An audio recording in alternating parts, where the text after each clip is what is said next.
31살 여자입니다. 결혼식 날짜가 얼마 남지 않았는데 참 여러 가지로 생각이 많이 드네요. 제가 살고 있는 지역은 부산입니다. 저희 부모님은 작은 식당 하나 운영하고 계시고 대박집까지는 아니지만 그래도 한 번쯤은 들려봐야 할 맛집으로 아는 사람들 사이에서는 소문이 자자해서 평소에도 손님이 그럭저럭 있는 편이고 특히 휴가철에는 정신이 없을 정도로 바쁜 가게를 하고 계세요. 한 자리에서 오래 하셔서 단골 손님이 많은 가게입니다. 장사하는데 남는 거 없이 한다고 하면 당연히 거짓말이겠지만 그래도 가족들 먹는 밥이라 생각하고 운영하시는 철칙을 가지고 계셔서 생각만큼 많이 남기지는 않으세요. 그래도 성수기인 휴가철에는 회전율이 엄청나기 때문에 그때 버는 돈은 거의 남는 거라고 보시면 됩니다. 부모님이 장사로 돈을 어느 정도 버셨지만 진짜 돈을 번 건 사실 부동산이에요. 한참 장사 잘하실 때 그래도 큰 돈을 벌게 되셔서 두 분이 가게 접고 은퇴하시면 노후에는 유유자적하게 보내시겠다고 광안대교 보이는 바다전망 아파트를 매매하셨고 세를 주고 있었거든요. 우스갯소리로 하는 말이지만 장사 40년에서 모은 돈보다 4년 사이에 아파트 값이 올라서 번 돈이 크다고 하실 정도로 집값이 순식간에 엄청나게 올랐습니다. 장사도 잘 되고 부동산으로 큰 돈도 버셨지만 코로나 시국에 손해를 많이 보셨어요. 영업시간 제한과 거리두기로 자영업자들 죽어나간다는 소리가 곳곳에서 들려오는데 저희 부모님 식당이라고 해서 그걸 피해갈 수는 없었지요. 평소 하던 장사에도 타격이 컸지만 가장 힘들었던 게 1년 중 가장 큰 돈을 버는 휴가철이 돼도 관광객 수가 줄어들었으니 그때 버는 돈이 주 수입원이었던 부모님 가게는 타격이 컸지요. 원래는 성수기 때 직원들도 더 뽑아서 쓰고 그랬는데 몇 달이면 끝날 줄 알았던 그 상황이 1년이 되고 2년째가 되니까 버티기가 힘들더라고요. 오래같이 일하신 분들도 결국 가게 사정 때문에 그만두시는 사람도 계셨고 아예 은퇴하시는 분들도 계셨어요. 그때 부동산은 한참 오르고 있었으니 솔직히 손해본 건 아니었지만 언제까지 지속될지도 모르는 상황에 한참 잘 오르고 있는 집을 정리해서 손해를 메꾸자니 세금으로 나가는 돈도 크고 이래저래 그게 해결 방안이라는 생각이 들지 않았습니다. 당시에 저는 원래 지역에 있는 중소기업에서 회사원으로 일을 하고 있었는데 처음에는 가게에서 손해보는 돈을 제 월급으로 대신 메꾸고 있다가 도무지 답도 안 보이는 상황에 결국 제가 회사를 그만두고 부모님 가게에서 일을 하기로 했습니다. 제 월급이 뭐 얼마나 대단한 돈도 아니고 제 월급으로 다른 직원들 인건비 내주는 상황이었으니 부모님 입장에서는 직원 수를 줄이고 제가 일하는 편이 덜 손해를 봤기 때문이었어요. 그때 가장 힘들었던 건 부모님 사정을 뻔히 아는데 제 월급 챙겨달라고 할 수가 없어서 제가 몸으로 때우고 있기는 했지만 그렇다고 해서 벌던 만큼의 월급을 보장해 달라고 할 수 없었기에 거의 무급으로 일하다시피 했습니다. 결혼을 준비하고 있던 남자친구는 원래는 서울 사람이고 다니던 회사가 지사가 있었는데 그게 부산에 있었어요. 코로나 시국이 오기 훨씬 전부터 혼자 부산에 내려와서 살고 있었고 어쩌다가 인연이 닿아서 연애를 시작하게 되었습니다. 남자친구는 제가 부모님 가게를 돕는 걸 반대를 했어요. 제 월급이며 모아둔 돈까지 부모님 가게로 들어가는 걸 알고 있었는데 솔직히 그 상황을 반기는 사람이 어디 있겠어요. 거부감을 느끼는 건 당연하다고 생각했습니다. 더군다나 남자친구나 저나 서로 나이가 있는지라 결혼 이야기가 본격적이지는 않았지만 오고 가고 있던 상황이었으니 제가 돈을 더 모으는 상황이 아니라 그나마도 모아놓은 돈을 계속 까먹고 있는 상황에 솔직히 결혼 이야기는 물 건너갔다고 생각했습니다. 부모님께서는 항상 그 상황에 대해서 제게 늘 미안하다고 하셨고 제가 들였던 돈은 노후 대책인 아파트를 팔아서라도 꼭 갚겠다고 하셨기에 솔직히 부모님이 제 돈을 떼먹을 거라 생각하지는 않았습니다만 남자친구의 경우에는 항상 가족끼리 돈으로 얽혀서 좋을 것 없다면서 이 상황을 부정적으로 받아들이고 있었어요. 제 돈이 못해도 4천만 원 정도 묶여버린 상황이었거든요. 애초에 남자친구 계획은 저희가 결혼하게 된다면 서울에 있는 본사로 복귀해서 서울에서 결혼 생활을 하고 싶어 했기에 더더욱이 돈 한 푼이 아쉬운 상황에서 특히 제가 회사를 그만두고 부모님 가게에서 일을 시작하기로 했다는 말을 들었을 때는 거의 헤어지자는 소리까지 들을 뻔했습니다. 그러던 와중에 부모님께서 제안을 해오셨어요. 노후 대책으로 가지고 있는 집에 일단 신혼집으로 쓰면 어떻겠냐고 제안을 하셨습니다. 혼수나 그런 것들은 다 채워줄 것이고 가정가구 같은 것들이야 나중에 저희가 정말 서울로 삶의 터전을 옮기게 된다면 그냥 가져가기만 하면 되는 부분이었으니 말이지요. 그리고 상황이 나아진다면 부모님은 제 돈을 제일 우선순위로 해서 갚아줄 것이고 최후의 최후까지 다른 방도가 없다면 집을 팔아 돌려주면 되지 않느냐고 말씀하셨습니다. 부모님을 돕고 있던 그 상황을 반대하던 남자친구는 부모님의 제안이 나쁘지 않다고 생각했는지 그렇게 하자고 했고 그때부터 천천히 결혼 준비를 시작하게 되었습니다. 그리고 상황은 올해 초부터 점점 나아지기 시작했어요. 사회적 거리두기도 점점 완화되기 시작했고 그와 동시에 부모님 가게도 다시 제자리를 찾아가기 시작했고요. 올해 여름에는 다시 휴가철을 맞아서 가게에 대기표까지 받아서 식사를 하고 가는 손님들까지 생기기 시작했고 직원이 모자라게 되어서 새 직원까지 뽑아가며 장사를 하게 되었습니다. 그때부터는 부모님이 그동안 저한테 못 주고 계셨던 월급도 챙겨주셨고 저한테 빌린 돈도 일부긴 하지만 조금씩 갚아주시기 시작해서 본격적인 결혼 이야기가 오고 가고 준비를 시작했을 때는 부모님이 제게서 빌려간 돈이 1,000만 원도 남지 않은 상황이었습니다. 그때쯤부터 남자친구도 서울에 있는 본사로 돌아가는 게 아니고 지사에 뿌리를 내리고 싶다는 이야기를 해왔습니다. 그도 그럴 것이 이러나 저러나 제가 부산에 남아있으면 부모님 가게에서도 계속 일을 하며 경제활동을 할 수 있었고 부모님이 은퇴하시게 될 경우에는 제가 가게를 물려받는 경우도 생길 수 있으니 여러모로 장점이 더 많다고 생각했던 것 같아요. 거기에 남자친구가 서울 본사로 다시 출근을 한다고 해도 월급을 더 받게 되는 것도 아니고 지사 생활이 오래되다 보니 인맥도 없는 본사로 돌아가는 것보다 지사에 남는 편이 정년보장도 된다는 판단을 했기 때문입니다. 결혼 준비하는 동안은 서울에 예비 시부모님을 찾아뵌 적이 따로 없었습니다. 코로나 때문에 위험하기도 했고 올 초부터는 부모님 가게가 정상적으로 돌아가기 시작하면서 가게가 바빠서 짬을 낼 시간이 없었거든요. 그러다 몇 달 전에 드디어 예비 시부모님께 인사를 드리러 서울로 올라가게 되었습니다. 그런데 거기서 사소한 오해가 생기게 되었어요. 남자친구가 서울 남자긴 하지만 무뚝뚝한 건 경상도 남자 못지않게 무뚝뚝한 편이거든요. 처음에는 그렇게 생각하려고 했어요. 무뚝뚝한 편이기에 부모님께 신혼집을 설명하는 과정에서 중요한 이야기를 제대로 전달하지 못했다는 식으로 말이죠. 처음에는 분위기도 좋았고 사소한 이런저런 이야기를 주고받고 있었습니다. 그러다가 예비 시어머니가 저한테 신혼집 이야기를 꺼내더라고요. 아파트 시세에 대해서 묻길래 부모님이 노후 대책으로 사두신 아파트고 4억에 매매를 했는데 현재는 그게 많이 올라서 10억 정도 하는 걸로 알고 있다고 제가 아는 선에서 대답을 했습니다. 그런데 난데없이 결혼하게 되면 그 집 명의는 어떻게 할 거냐고 묻더라고요. 그 말에 처음에는 남자친구가 자세한 이야기는 하지 않고 저희 부모님이 집을 해주시기로 했다고만 전달한 줄 알고 다시 정리해서 예비 시어머니한테 설명해드렸어요. 말씀드렸다시피 그 집은 저희 부모님께서 노후 대책으로 사놓으신 아파트고 두 분이 은퇴하시면 그 집에서 지내실 거라고 저희는 그때까지 그 집에서 살다가 부모님 은퇴하는 타이밍에 맞춰서 새 집을 구해서 나갈 계획이라고 말했더니 그 말은 금시초문이라는 듯이 반응을 하더라고요. 제 돈이 저희 부모님한테 상당히 묶여 있다고 들었다며 저희 부모님은 저한테 빚까지 지고서는 다른 사람도 아니고 딸이 결혼하는데 집 명의를 왜 붙들고 계시는 거냐 묻더라고요. 빚이라고 해봐야 그때 당시에는 1,000만 원도 남아있지 않았고 가장 많이 빌려가셨을 때도 4천만 원 남짓한 돈이었는데 아무리 그래도 1,000만 원 빚 갚는다고 10억짜리 집을 제 명의로 돌려주실 이유는 없잖아요. 그렇다고 그깟 1,000만 원 갚자고 몇 년 사이에 2배가 넘게 오른 부동산을 처분할 이유도 없고 말이죠. 남자친구가 말을 어떻게 전한 건지 전달하는 과정에서 오해가 생겼겠거니 하고 있었지만 실상은 그게 아니었네요.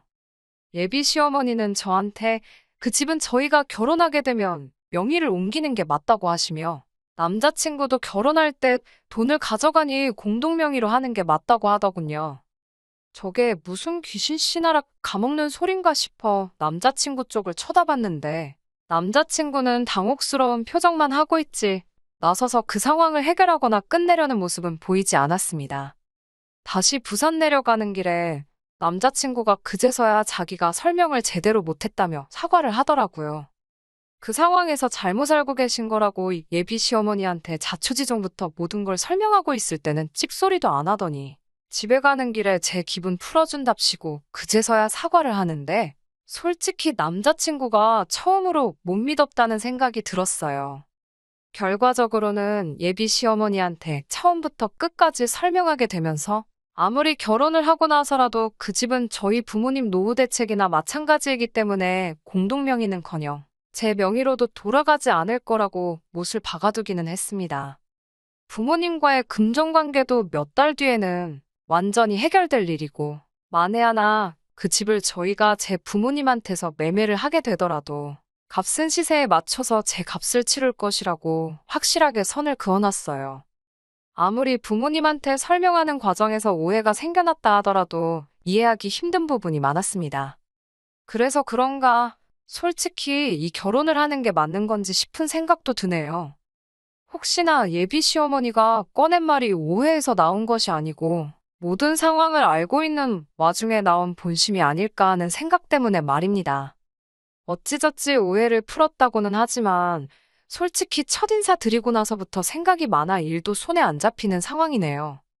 이미 5년 가까이 연애를 했고 남자친구도 거의 저 때문에 서울 본사 돌아가는 거 포기하고 부산에 뿌리 내리기로 했는데 사소한 오해 때문에 결혼을 뒤집어 버리는 게 맞는 건가 싶기도 하고 고민이 참 많네요.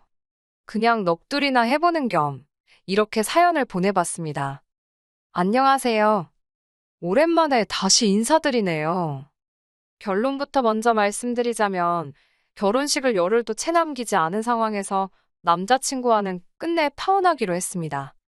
애초에 그런 오해가 생긴 뒤로 파혼 생각을 안 한 것도 아니지만 오해도 풀었고 그동안 길게 만나온 시간도 있으니 좋은 게 좋은 거라고 생각하기로 했었거든요. 그런데 실상은 그게 아니었네요. 애초부터 저나 저희 부모님을 아주 물러보고 있었던 겁니다. 오해 풀고 나서 결혼 날짜까지 잡았고 결혼 준비 하나씩 해나가고 있었어요. 식은 부산에서 올리기로 했습니다. 아무래도 남자친구도 직장 생활을 내내 부산에서 해왔다 보니 가족 친지분들 서울에서 부산 내려오는 버스 대절해드리고 식은 삶의 터전인 부산에서 올리는 게 맞다고 합의를 했었거든요. 식 날짜까지 잡아놓은 상황에서 전세로 살고 있던 분들이 나가게 되면서 집이 빈집이 되었습니다. 그 와중에 어찌저찌 부모님이 저에게서 빌려간 돈은 전부 돌려받았고 부모님께서 어차피 고쳐서 살 집인데 저한테 그동안 빌렸던 돈도 있었고 하니 이자 내주는 셈 치고 리모델링하고 인테리어를 해주기로 하셨어요. 어차피 언젠가는 부모님께 돌려드려야 할 집이었지만 그래도 신혼집이었으니 인테리어는 최대한 저희가 원하는 대로 하게 되었습니다. 원래도 신축에 가까운 아파트였는데 리모델링 해놓으니까 더 번지르르해졌더라고요. 특히 통창으로 보이는 바다 전망이 정말 멋지고 밤에는 밤대로 야경이 너무 좋더라고요. 당장 들어가서 살아도 되지만 그래도 시골리고 신혼여행 다녀온 후에 의미 있게 들어가서 살려고 입주는 따로 안 하고 있었어요. 그런데 예비시모한테 전화가 왔어요. 예비시부모님과 결혼한 예비신우 부부까지 해서 당장 내려오겠다는 겁니다. 결혼식이 2주하고 며칠 정도 앞두고 있는 상황이었는데 뭐 때문에 오려는가 했어요. 그런데 당신들부터 예비신우 부부까지 올여름에 휴가를 못 다녀왔다며 결혼식 하는 김에 부산에 먼저 내려가서 휴가 좀 즐기다가 결혼식 참석하고 가겠다고 하는 겁니다. 다른 하객들이야 여전히 버스를 대절한 상황이기에 문제가 없었고 미리 와서 쉬다 간다는데 제가 못 오게 할 이유도 없었지요.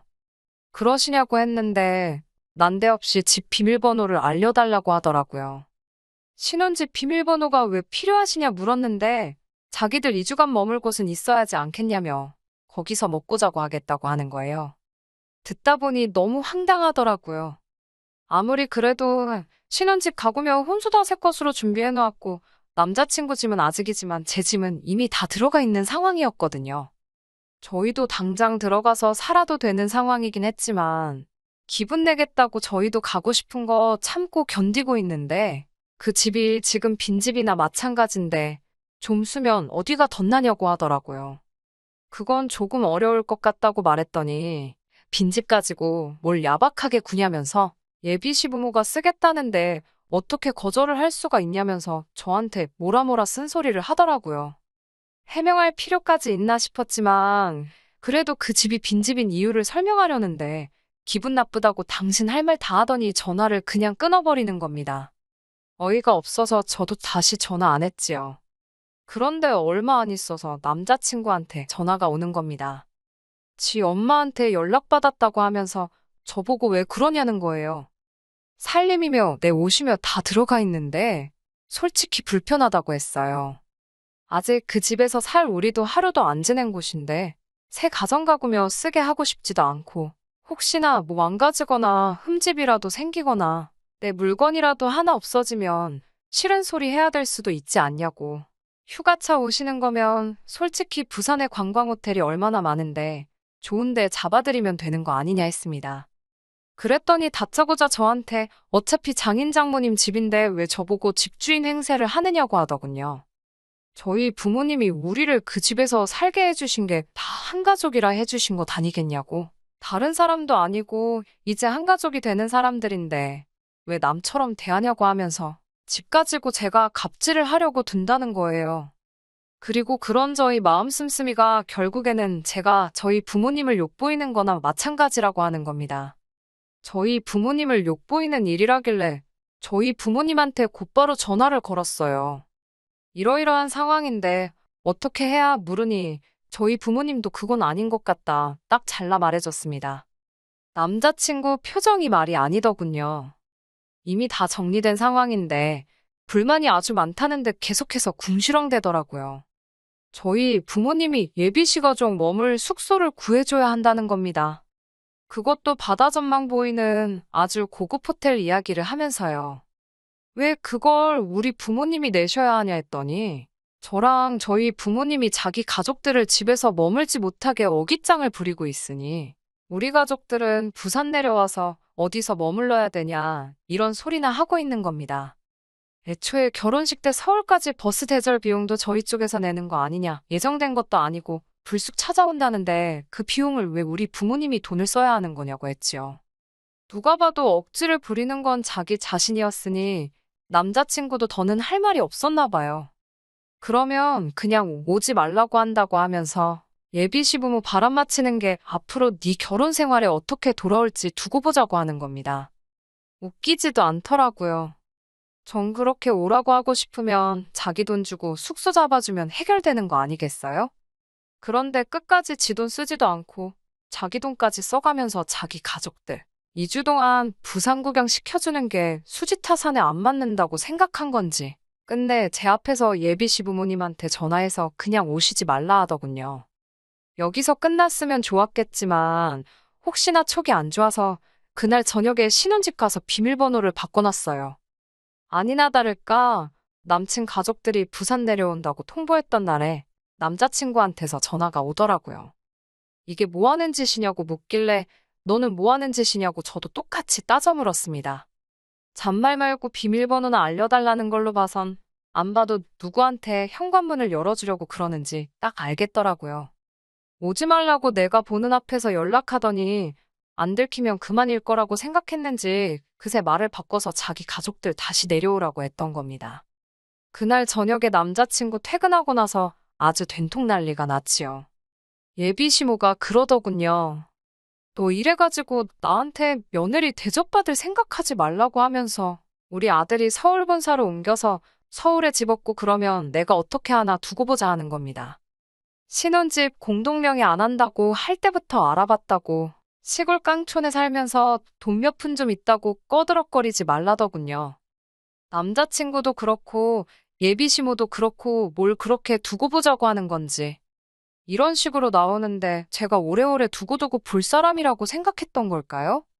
애초에 남자친구가 부산에 뿌리 내리기로 해서 저도 결혼 생각을 한 건데, 이제 와서 서울로 다시 올라간다는 이야기를 하는 것도 어이가 없더라고요. 안 봐도 뻔하죠. 기댈 곳도 없고, 솔직히 이제 경력도 단절돼서 취직도 못하는 제가 서울 올라가서 뭐 하겠어요? 결혼하고 나서 남자친구는 말 바꿔서 서울로 저 데리고 올라갈 계획인 거고, 지독한 시집살이가 예정돼 있는 건 안 봐도 뻔한 일이잖아요. 오히려 술술 결혼 후 저를 어떻게 할 생각인지 전부 다 말해주는 게 고마울 정도였습니다. 그래서 결혼 10일 앞두고 파혼하자고 했습니다. 애초에 처음에 친정부모님 집을 돈 한 푼도 안 내고 공동명의를 한 해 만에 하면서 치사하다 할 때부터 알아봤어야 했는데, 남자친구가 중간 역할만 잘해주면 문제 없을 거라고 생각했던 제가 잘못한 거지요. 그깟 결혼 꼭 오래 연애했다고 해서 책임감 느끼고 해야 할 필요도 없는 거였는데, 좋은 점만 보려고 했던 제 잘못이죠. 끝까지 들어주셔서 감사합니다. 오늘의 사연은 여기까지입니다. 구독과 좋아요, 알람 설정 부탁드리고 더 좋은 사연으로 다시 찾아뵙겠습니다. 감사합니다.